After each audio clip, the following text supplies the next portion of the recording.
c'est le Yetzeratov, c'est ça? C'est ce qu'on Oui, avait décidé. exactement. Alors, j'ai réfléchi un peu aujourd'hui, j'en ai même parlé un petit peu avec ma femme d'ailleurs tout à l'heure. Ce que c'est le Yetzeratov, c'est pas aussi évident qu'on peut penser, Baruch Hashem. Alors j'ai pris quelques notes, on va essayer de faire une étude ensemble. Et j'ai aussi recoupé quelques Likutei Moharan qui parlent de ça. Ainsi que j'ai ouvert le Pelei Yoetz, Rabbi Eliezer Papo tout à l'heure, qui a une section sur le Yetzer, Yetzerara et Yetzeratov. Et on va essayer de recouper les différentes idées pour voir exactement comment on peut comprendre qu'est-ce que c'est le Yetzer, qu'est-ce que c'est le Yetzeratov exactement. Premièrement, je vais essayer de vous faire participer. Je ne sais pas combien de personnes sont ensemble, on est ensemble aujourd'hui, mais qu'est-ce qui est pour vous le Yetzeratov? C'est quoi? Vous avez pensé déjà? Vous avez posé la question? Je ne sais pas si on voit bien. Vous avez une idée? Pas du tout. Moi, je sais ce qu'est le Yetzirara, mais Saratov, je n'ai jamais posé la question. C'est vrai qu'on entend beaucoup parler du Yetzirara. La bonne chose dans le judaïsme, c'est qu'il y a un concept de définir par le contraire. Donc si on sait c'est quoi le Yetzirara, on a déjà beaucoup d'indications sur ce que c'est le Yetzeratov. C'est ce qu'on va essayer aussi de dévoiler ce soir. Parce qu'effectivement, le Yetzirara va nous aider beaucoup à comprendre ce que c'est le Yetzeratov. Il y a plusieurs sources dans la Gemara qui parlent évidemment du Yetzeratov et souvent associées avec le Yetzirara. Une des sources, c'est de savoir quand est-ce que le Yetzeratov il rentre dans la personne. Cette source-là nous dit que le Yetzeratov rentre dans la personne à partir de 13 ans, la bar mitzvah, à partir du moment où le Ben Adam, l'homme, et la femme à 12 ans, mais le Ben Adam à 13 ans, et a sur lui le rôle des mitzvot, commence à être obligé de faire des mitzvot. Il devient finalement responsable de ses actes. Il n'est plus sous la tutelle de son père ou de sa mère. La première chose qu'on peut apprendre de cette Gemara-là, c'est que le Yetzeratov est quelque chose qui n'est pas inné à l'homme, qui ne fait pas partie intégrante de l'homme, qui n'est pas une partie de son âme, par exemple. On aurait pu penser que le Yetzeratov, c'est le bon côté de l'homme. Ce n'est pas le cas. Le bon côté de l'homme s'exprime de 0 à 13 ans avant même que le Yetzeratov rentre dans la personne. C'est donc que le bon côté comme le mauvais côté ne sont ni le Yetzeratov ni le Yetzerara. Moi, je vous dirais qu'il n'y a pas de mauvais côté en vérité, si on suit les enseignements de la Chassidoute et en particulier ceux de Rabbeinu. Mais en tout cas, il semblerait, et c'est la raison pour laquelle on sait que la Gemara a une discussion entre Antonin et Rabbi Udanassi. Et cette discussion nous dit que le Yetzirah, quant à lui, la fin de la discussion, la conclusion de la discussion nous dit que le Yetzirah rentre à l'intérieur de l'homme. À quel moment? Vous savez? À quel moment le Yetzirah rentre à l'intérieur de l'homme? Il rentre à l'intérieur de l'homme au moment de la naissance. Lui aussi ne fait pas partie intégrante de l'homme. Pourtant, il est plus vieux. Rabbeinu va dire qu'il est zaken par rapport au Yetzeratov. Il est plus vieux que le Yetzeratov. Parce qu'il rentre, une des raisons, c'est parce qu'il rentre en premier dans l'homme. Donc l'idée qu'on peut d'abord y développer tous ensemble, la première idée, c'est que le Yetzerara et le Yetzeratov sont deux éléments qui sont extérieurs à ce qu'est l'essence de l'homme. Ce n'est pas l'homme. Qu'est-ce que c'est? Alors, on va essayer de définir, on ne va pas donner la réponse tout de suite, mais un premier élément qui est facile parce que c'est plusieurs niveaux de compréhension comme tout dans la Torah et comme tout dans la vie. Le premier niveau un peu enfantin de compréhension, c'est de savoir que le Yetzerara est un élément, on va essayer de le définir, qui va t'amener à fauter, à aller contre la volonté divine, qui va faciliter, qui va permettre, qui veut appeler ça comme vous voulez, l'homme à se diriger vers le côté qui est opposé à la volonté divine, donc à la Torah et aux mitzvot, qu'on sait qu'ils sont la volonté divine, entre autres, mais aussi les mauvaises midot, tout ce qui va avec tout ce qui fait qu'on s'éloigne de Dieu. Et le Yetzeratov est un élément, on ne sait pas encore quoi exactement, mais est un élément qui va amener l'homme à se rapprocher de Dieu, qui va motiver l'homme, qui va lui donner des envies de se rapprocher de Dieu, qui va lui donner des capacités de se rapprocher de Dieu et des conseils pour se rapprocher de Dieu. La Gemara, une autre Gemara, nous enseigne que où se trouve le Yetzer Hara et le Yetzer Tov. Avant l'action elle-même. Une fois que l'action est faite, on est déjà dans une situation où il peut y avoir une intégration du Yetzer Hara ou du Yetzer Tov et on ne sait plus, est-ce qu'on est le Yetzer Hara, on n'est pas le Yetzer Hara, on est le Yetzer Hara, on n'est pas le Yetzer Tov, ça c'est une autre histoire. Mais même avant l'action elle-même, la Gemara nous dit que le cœur est composé de deux côtés, 2 auricules et 2 ventricules, un gauche et un droit. Le côté droit est celui du Yetzer Tov et le côté gauche du cœur est celui du Yetzer Hara. Donc, il semblerait, et ce n'est pas le cœur, parce que le cœur, ça c'est l'homme, mais ce qui recouvre le cœur, une sorte de clipa, d'écorce qui recouvre le cœur. Comme si vous preniez une lumière, une source de lumière, une source lumineuse, qu'on va appeler Hachem. Et on va mettre maintenant un écran, cette lumière va traverser une sorte de vitre. Et ensuite de ça, être réceptionnée. Finalement, cette vitre, c'est ça le Yetzer Tov ou le Yetzer Hara. C'est un niveau très basique de compréhension pour l'instant. Si vous avez des questions, n'hésitez pas. Donc, le niveau très basique, c'est de comparer ça à une sorte de miroir ou de vitre par lequel la lumière divine va traverser. Et lorsque cette lumière va traverser, elle va traverser soit par le Yetzer Hara et va arriver au cœur comme un sentiment. On va voir que Rabbeinu va parler de tristesse, par exemple.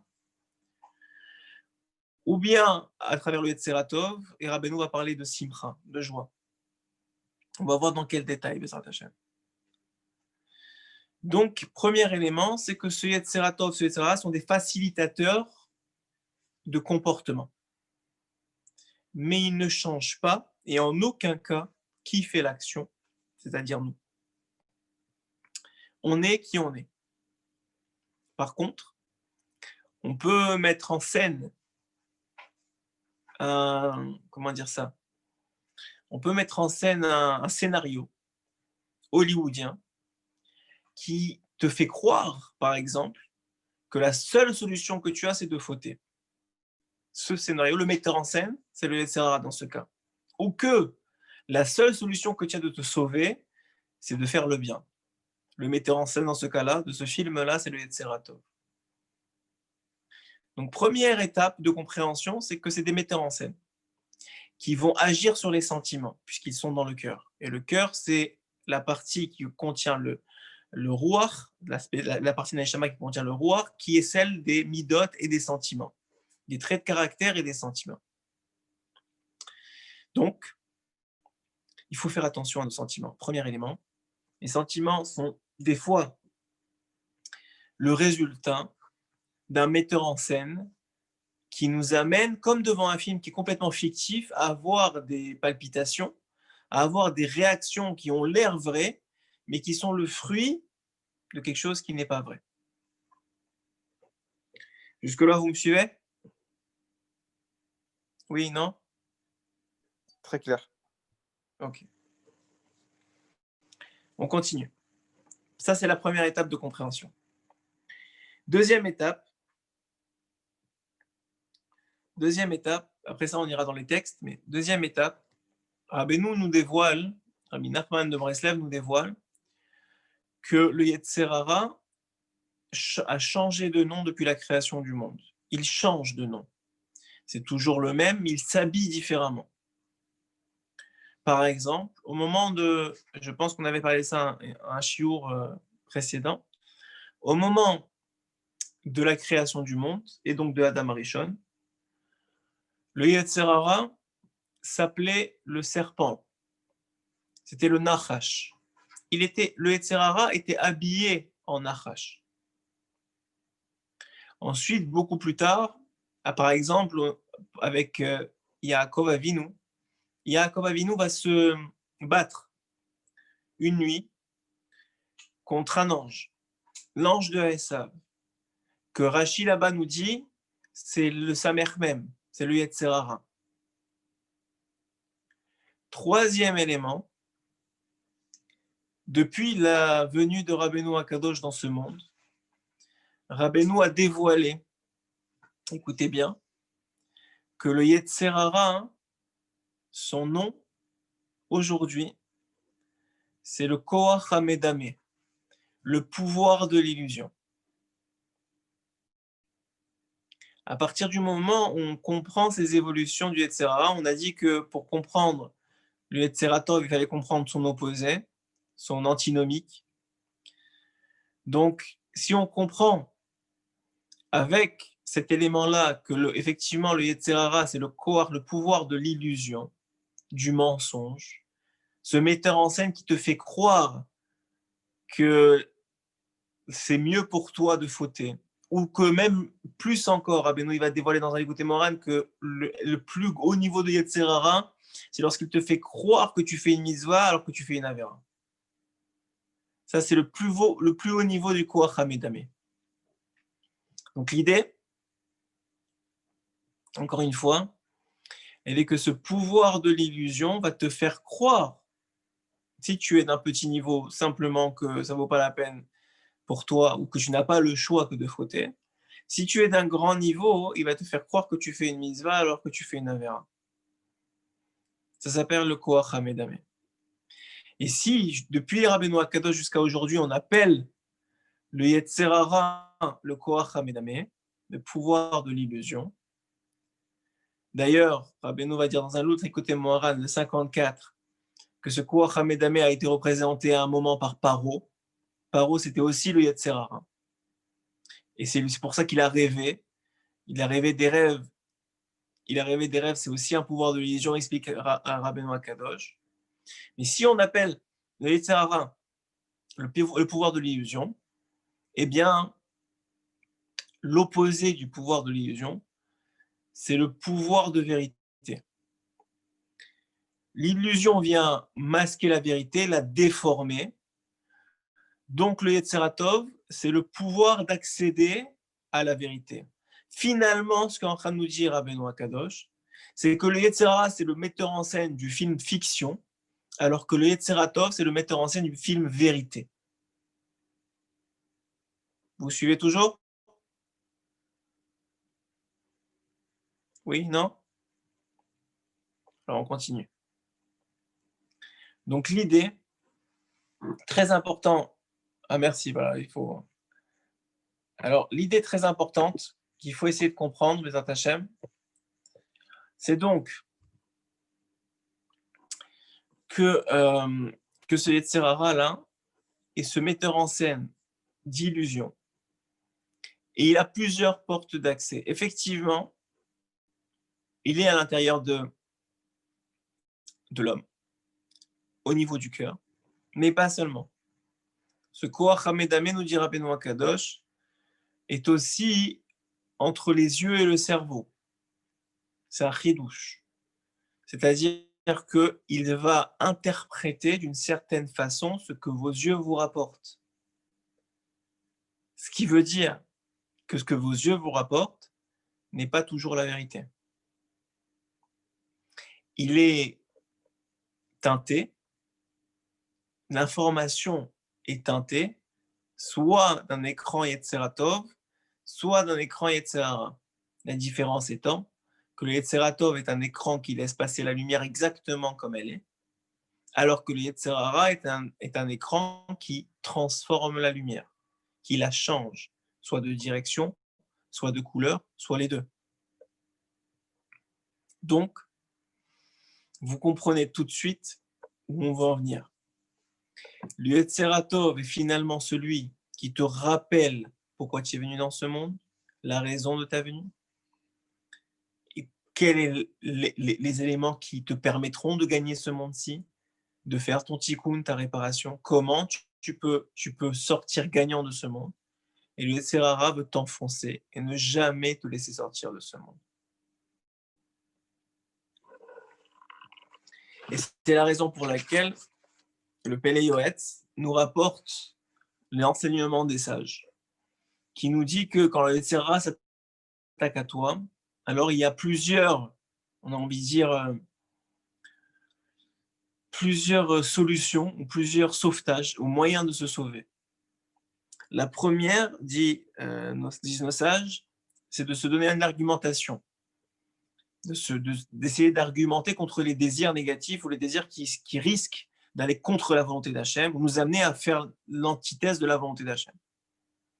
Deuxième élément, si ce n'est pas suffisant, il faut amener le Yetzer Hara au Beth Midrash, c'est-à-dire à l'étude de la Torah, qui elle est vérité. Et en particulier, dit le Pei Yoetz, qui est une étude de moussar, d'éthique, qui nous rappelle nos devoirs et nos responsabilités et purifie notre cœur. Si ce n'est pas suffisant, nos sages nous apprennent de crier ou en tout cas de faire Kriyat Shema, qui est normalement l'acceptation du joug divin, l'acceptation de l'homme de se sacrifier pour Hachem. S'il est capable de sacrifier son âme, à plus forte raison, son Yetzer Hara. Et si c'est toujours pas suffisant, alors l'homme doit penser à la mort. Pourquoi ? Parce que c'est la fin de toute chose, en tout cas de ce monde-ci. C'est le commencement de beaucoup d'autres. Mais en tout cas, cette transition entre ce monde de Sheker et le monde de vérité te fait penser au monde de vérité, et donc à la raison pour laquelle tu es venu dans ce monde, et donc, finalement, te rappelle simplement la réalité. Donc finalement, tous ces éléments-là sont des éléments constitutifs du Yetzer Tov. Cette capacité intellectuelle de se rappeler des arguments véridiques, l'étude de la Torah et des mitzvot, en particulier de la mystique juive ou même de l'éthique juive, l'acceptation du joug divin ou se rappeler du Olam Haba et de la mort. Tout ça sont des éléments constitutifs du Yetzer Tov. Si on comprend tous ces éléments-là, alors on va commencer à regarder dans les mots de Rabbeinu comment il définit les choses. Le premier, c'est un sujet tellement important que la première fois que Rabbeinu parle du Yetzer Tov et du Yetzer Hara, c'est dans le Likutei Moharan Aleph. Le premier qui ouvre ce Likutei Moharan vient Rabbeinu et nous définit qu'est-ce que c'est le Yetzer Tov et qu'est-ce que c'est le Yetzer Hara. Alors on va aller directement, pour ceux qui ont le Likutei Moharan, vous verrez, dans la haute, je vais aller dans un milieu de paragraphe, c'est donc Likutei Moharan Aleph, dans la haute bête, il me semble. Là-bas, c'est écrit Veze bechinat Yetzer Tov veYetzer Hara. Ça, c'est l'aspect du Yetzer Tov et du Yetzer Hara. Ki haYetzer Tov nikra misken vechacham. Le Yetzer Tov, il est appelé, il est pauvre et il est sage. Pourquoi Rabbeinu parle de pauvre ? Parce qu'il n'a pas dans ce monde-ci en tout cas, en tant que metteur en scène, il n'a pas le budget du Yetzer Hara. Le Yetzer Hara, c'est Hollywood, on va dire, et le Yetzer Tov, c'est un metteur en scène de quartier qui a quelques pennies par-ci par-là. Pourquoi Hachem a fait ça ? Pour maintenir le libre arbitre, d'abord, parce que en vérité, on est bien plus bon qu'on est mauvais. Donc, si on avait un équivalent de Yetzer Tov et de Yetzer Hara, c'est sûr qu'on ferait Yetzer Tov. Il n'y aurait plus de libre arbitre en vérité. Donc, il faut que le Yetzer Hara soit plus fort que le Yetzer Tov et aussi qu'il vienne plus tôt que le Yetzer Tov pour nous permettre d'avoir un vrai équilibre dans notre libre arbitre. Parce que nous, et c'est la preuve que le Tanya, et d'ailleurs il rapporte, c'est la preuve que l'homme est bon depuis son enfance, c'est-à-dire depuis sa naissance et depuis son essence. Dans l'essence, l'homme est bon. Et c'est pour ça que le Yetzer Hara est plus fort que le Yetzer Tov. C'est aussi la question qui est répondue. Pourquoi est-ce que comment l'homme fait le bien entre 0 et 13 ans ? Puisqu'il n'a pas de Yetzer Tov. Mais il n'en a pas besoin entre 0 et 13 ans parce que justement, le Yetzer Hara n'est pas aussi fort à cause qu'on n'est pas Rol Malchut, on n'a pas le joug divin sur nous comme obligation. Et donc, notre seule bonté, notre seul bien qui est en nous suffit pour combattre le Yetzer Hara. C'est seulement quand l'Yetzirara devient encore plus fort à 13 ans, excusez-moi, la Torah dit elle-même que l'homme est mauvais minéora. Comment ça marche? Alors, comment ça marche? Je vais vous expliquer. Ça va un peu contre l'idée que je suis en train d'expliquer justement. C'est que, et c'est une très très bonne question, c'est qu'en réalité, l'homme est bon en essence. Mais lorsqu'il arrive dans ce monde, il reçoit son Yetzirara. Quand? Au moment de l'arrivée dans ce monde. Donc, à partir du moment où il est minéorav, c'est-à-dire au moment où il commence à vivre dans ce monde, il est mauvais dans le sens qu'il a le Yetzirara présent. Et donc, il fait du mal. Mais dans son essence, qu'est-ce que l'homme, si ce n'est l'âme? L'âme, on ne peut pas dire qu'elle est mauvaise, c'est une partie de Dieu. C'est seulement quand il arrive dans ce monde qu'on peut dire « Ah, maintenant, il est mauvais. Ah, maintenant, il va fauter. Il est potentiellement en capacité de fauter. » Donc, c'est la raison pour laquelle on dit qu'il est mauvais. Ce n'est pas parce que lui, il est mauvais, mais parce qu'il a un Yetzirara tellement fort, plus fort souvent que lui, et souvent plus fort, et pas souvent, et toujours plus fort que son Yetziratov. Le Yetzirara, sachez-le, est toujours plus fort que son Yetziratov. La preuve, voilà ce que Rabbi nous dit.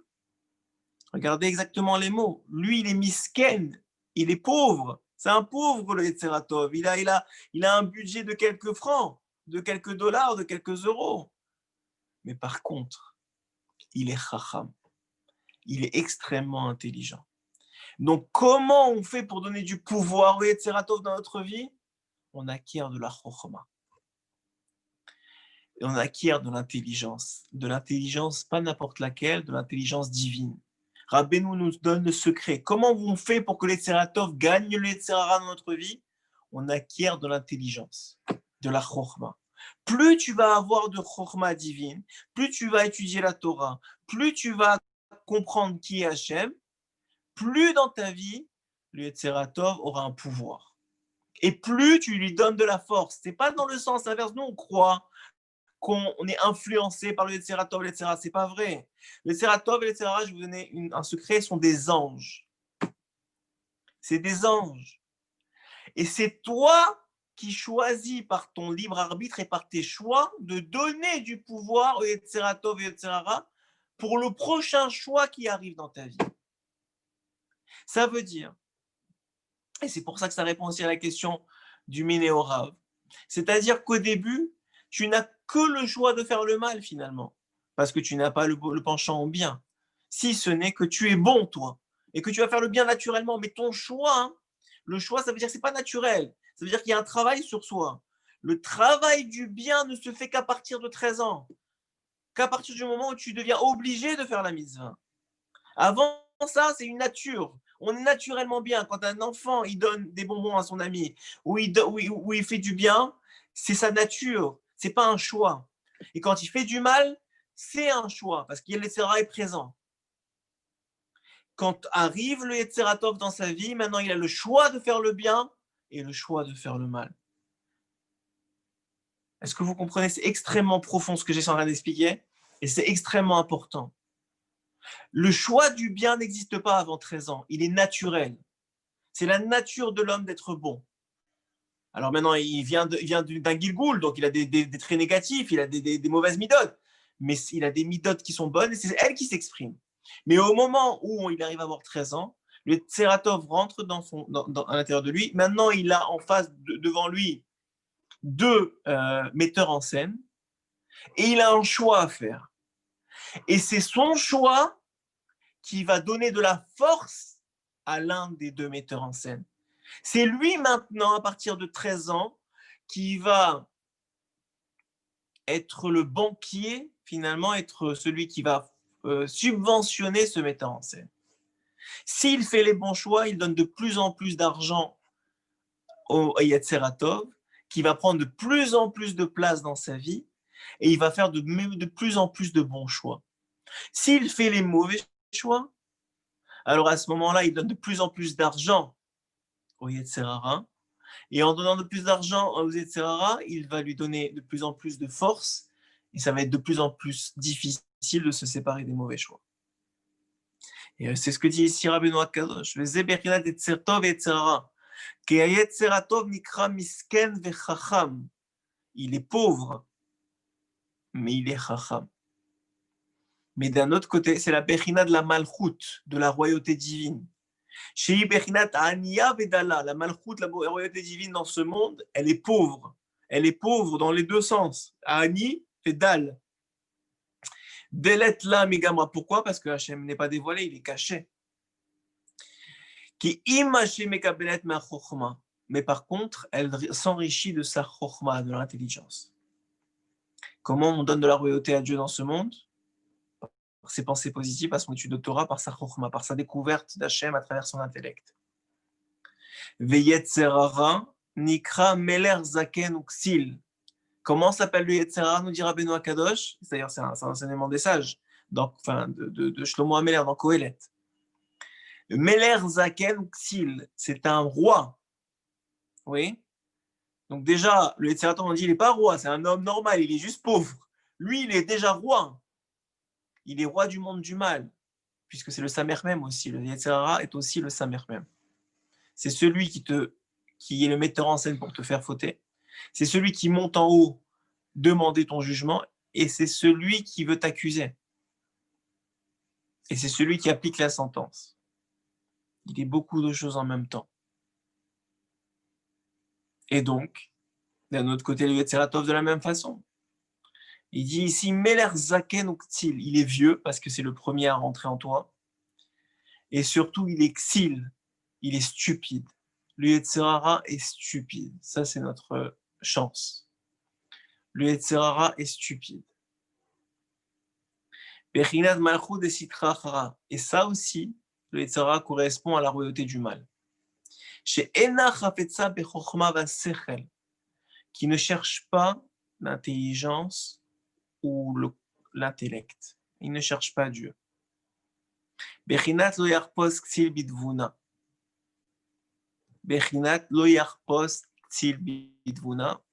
C'est-à-dire, comme le dit le verset, l'insensé n'a pas d'estime pour la raison. Ça veut dire quoi? Ça veut dire que la bonne chose pour nous, c'est que si on acquiert de la chokhma, ce Yetzerara n'a plus d'impact sur nous vraiment. Pourquoi? Simplement parce que on a acquis de la chokhma, et le Yetzerara est stupide. Et pour quelqu'un d'intelligent, celui qui est stupide n'a pas de valeur. C'est la raison pour laquelle le Yetzerara grandit avec nous. Au début, il te fait faire des fautes qui sont des fautes d'envie, comment on peut dire ça, de désir, des désirs animal, excusez-moi. Puisque le Yetzerara aussi est ce koach haba'amiyut, cette force animale qui est en nous, pour le plus bas niveau du Yetzerara. Ensuite de ça, une fois que l'individu combat ce niveau-là, qu'il prend conscience des choses, qu'il a acquis de la chokhma, de l'intelligence, alors maintenant, il n'y a plus vraiment de Yetzerara à ce niveau-là, il n'a plus d'impact sur lui. L'homme a évolué. Donc maintenant, le Yetzerara, il va s'habiller différemment, il va devenir quelqu'un d'autre. Qui va devenir? Il va devenir celui qui va rentrer dans son cœur, se cacher dans des sentiments. Et puis, nous dira Benoît Kadosh, une fois qu'il va rentrer dans ses sentiments, il va lui faire croire, et ça c'est le plus haut niveau de Yetzerara, comme je vous ai dit tout à l'heure, que ce qu'il fait c'est bien, alors que c'est une faute. Et c'est jusque-là que peut aller l'illusion. Alors maintenant, on dira Benou, il faut que chacun donne de la force à son Yetzeratov. Donc ce n'est pas le Yetzeratov qui influence l'homme, c'est l'homme qui doit donner de la force au Yetzeratov pour qu'il puisse l'influencer. Et Gaber al-Masutra, et qu'il puisse combattre ce Yetzerara et le gagner. Ça, c'était la Torah Aleph. Il y a une autre Torah, la Torah 54. Là-bas, Rabbeinu va nous dire un autre, va nous développer une autre conscience. Alors, il dit ici, Nimsa al-Yedeh shemenagen bayad al-kli zemer, al-Yedeh non, excusez-moi. Pour chez Navi, Shomé Azé Anigun non plus. Oui, c'est ça. Nimsa al-yedei shemenagen beyad al-kli zemer, al-yedei ze mevarer ar-ruach tova min ar-ruach hara, shezeu bechinat ruach nevoa, vechol ze, une seconde, j'ai sauté je pense, quelque chose que je vous ai mis. Oui. Vetzarich lishmor et ha'ain mikoach hamedame. Il faut faire attention de garder notre œil contre le koach hamedame. Vafilu misheu tov ain, et même celui qui a un bon œil, tzarich lishmor misé, il doit faire attention. Kemo she'anu ro'im ki afilu misheyesh lo riya yafa yachol litot. Même celui qui a un bon œil, il peut se tromper. Ayede shero'e merachok, parce qu'il voit de loin. Chez domelo lefer mina emet, et ce qu'il regarde, ça lui apparaît, mais c'est le contraire de la vérité. Al-ken tzarich shmira yetera, il faut faire très attention, dira Beno. Et le koach hamedame vient aussi par le yashonara, par la bouche. Qui est koach hamedame ou koach habamiout, parce que le yetzerara, c'est la force de l'animalité qui est en nous. Qui gambe ma yeshla ze koach, parce que même regardez bien, même l'animal, il a cet aspect d'illusion. Il voit la vie comme une illusion, comme pas comme la réalité, pas comme ce qu'elle est vraiment. Et c'est à cause de ça qu'un homme il peut tomber dans l'animalité. Et la force de l'illusion se renforce contre lui, chez les qui est la force de l'animalité. Et lorsqu'un homme il s'éloigne de la réalité, alors il s'éloigne de l'amour d'Hachem. Il tombe dans l'amour de ce monde-ci et l'amour de l'animalité. Enfin, l'amour animal qui est en lui.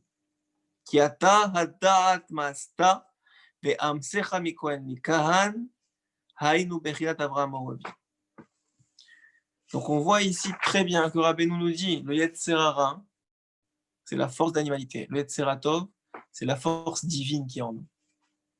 Le Yetzerara, c'est le metteur en scène qui veut te faire devenir un animal, qui veut que dans son film, tu joues l'animal. Le Yetzeratov, c'est le metteur en scène qui veut que dans son film, tu joues le divin, le représentant de Dieu dans le monde. Je crois que c'est tellement bien expliqué, c'est incroyable comment Rabbeinu comprend les choses et nous les transmet. C'est deux metteurs en scène qui vont faire de toi un homme digne de ce nom, un homme créé à l'image de Dieu ou un animal. Qui va faire en sorte de ça? Toi. Personne ne peut fauter ou faire le bien si ce n'est toi. Ça, c'est ni le Yetzeratov, ni le Yetzera. Celui qui fait l'action, celui qui dit les choses, c'est seulement toi. Parce que sinon, il n'y a pas de libre arbitre, sinon, il n'y a pas on ne peut pas te punir et on ne peut pas te récompenser, puisque ce n'est pas toi qui as fait les choses, ou qui a pensé les choses, ou qui a voulu les choses. Chacun au niveau qu'il est. Par contre, chacun possède ces deux-là. Le possède du Yetzeratov et Yetzera. Kol adam yeshlo shene yetzarim Yetzeratov Yetzera. Tout le monde a ça. Ils ont dit nos sages, Rechaim Yetzerara Shoftam. Les Rechaim, ceux qui fautent, c'est parce qu'ils ont Yetzera, c'est le plus fort chez eux. Tzadikim Yetzeratov Shoftam. Les Tzadikim, c'est parce que les Yetzeratov, c'est eux qui dirigent. Les Benonim Zeveze. Et nous, la plupart d'entre nous, des Benonim, on est un peu de ça et un peu de ça. Voilà. Donc l'idée que je voulais partager avec vous aujourd'hui, c'est l'idée de comprendre, très simplement, qu'en vérité, le Yetzeratov et le Yetzerara, c'est soit, on peut les comparer à des metteurs en scène, comme on a dit, soit ces vitres-là qui coupent ou par laquelle traverse la lumière divine, qui arrive jusqu'à nous. C'est des éléments qui sont à l'intérieur de nous, soit au niveau du cœur, comme le dit la Gemara, soit comme ici nous dit Rabbeinu Akadosh, entre les yeux et l'esprit. Finalement, entre la vie qu'on est en train de vivre et nous-mêmes. C'est un écran, un espace, une interface, voilà, entre ce qui se passe autour de nous, entre ce qu'il y a autour de nous et nous. Cette interface peut être une interface de réalité ou de mensonge. Il peut amener l'homme à devenir un être divin, pas au sens des religions évidemment, mais quelqu'un qui est représentant de Dieu dans le monde, qui a atteint son plein potentiel. ou il peut être celui qui l'amène à la plus grande animalité, le meurtre, les mauvaises mœurs, et j'en passe. Qu'est-ce qu'il faut faire? Rabbeinu nous a répondu, il faut donner de la force à son Yetzer Tov. Comment? Étude de Torah, acceptation des défauts et des problèmes qu'on a, remise en question. Est-ce que le Yetzer Tov, excusez-moi, une question, est-ce que le Yetzer Tov, c'est cette fameuse aide dont parle la Gemara Kiddushin? Bien sûr, effectivement, excusez-moi, où est-ce qu'il est? Hop. On va juste fermer ici, mais rien. Oui, effectivement, bien sûr, c'est une aide. C'est une aide. Comme on a dit, c'est un metteur en scène. Si le metteur en scène te montre la vérité, il te rappelle par exemple le Olam Haba, il te rappelle le jour de la mort, il te rappelle la raison pour laquelle tu es venu dans ce monde, il t'éclaircit les yeux sur la stupidité des fautes, des mauvaises mœurs, des tendances fallacieuses, du vol. S'il te rappelle, s'il te fait prendre conscience de ça, bien sûr que c'est une aide. Mais le choix te revient et te reviendra toujours. Parce que c'est sur ce choix-là qu'est basé ce monde-ci. Voilà, je pense qu'on a fait le tour de la question pour ce soir. Est-ce que vous avez des questions? Il y a des questions? Oui, non?